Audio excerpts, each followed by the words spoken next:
సిద్దిపేట జిల్లా నంగునూరు మండల కేంద్రంలో రైతుల ఆందోళన ఉధృతికి దారితీసింది.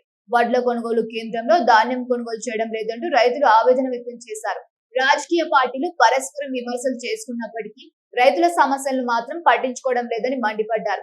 స్థానిక వివేకానంద విగ్రహం వద్ద రోడ్డుపై బైఠాయించి రైతులు ధర్నాకు దిగుగా పిఎస్సిఎస్ చైర్మన్ రమేష్ గౌడ్ కూడా రైతులతో కలిసి నిరసనలో పాల్గొన్నారు. ఈ క్రమంలో అక్కడికి వచ్చిన కాంగ్రెస్ నాయకులు పిఎస్సిఎస్ చైర్మన్ ధర్నాలో కూర్చోవడం సరైంది కాదని అభ్యంతరం వ్యక్తం చేయడంతో బీఆర్ఎస్ నాయకులు కాంగ్రెస్ నాయకుల మధ్య చెప్పుకున్న కాంగ్రెస్ ప్రభుత్వం అధికార ప్రతిపక్షం ఈ రెండు స్థానికంగా అధికార ప్రతిపక్షమైన బీఆర్ఎస్ కాంగ్రెస్ ఇద్దరు కొట్లాడుకుంటూ పార్టీపరమైన విమర్శలు చేసుకుంటూ రైతుల కొనుగోళ్లు పట్టించుకోకుండా తీవ్రమైన దారుణమైన పరిస్థితులకు తీసుకొస్తారు. కనీస సదుపాయాలు కూడా కల్పించడం లేదు.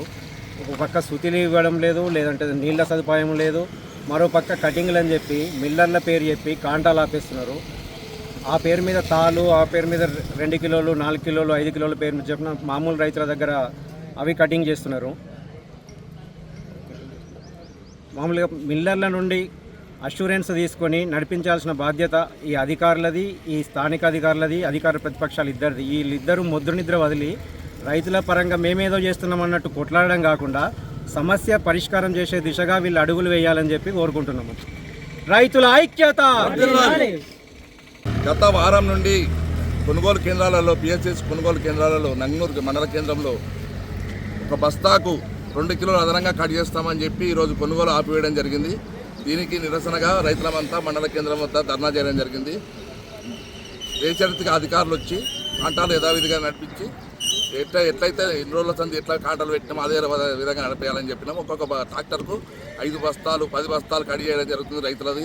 రైతులు మొత్తం దోచుకుంటారు దళారులు. రైతులు దహనం చేస్తారు అధికారులు, ప్రభుత్వం.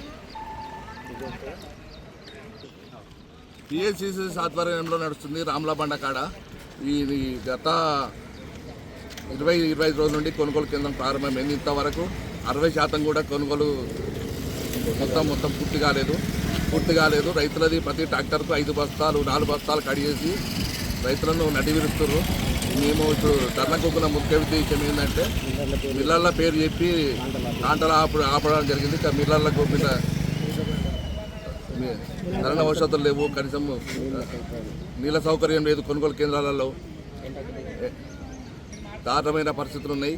ఇప్పటికైనా అధికారులు స్పందించి కొనుగోలు కేంద్రాలలో ఎలాంటి నిబంధనలు లేకుండా ధాన్యం కొనుగోలు చేయాలని రైతుల పక్షాన డిమాండ్ చేయడం జరుగుతుంది. జై జవాన్, జై జవాన్.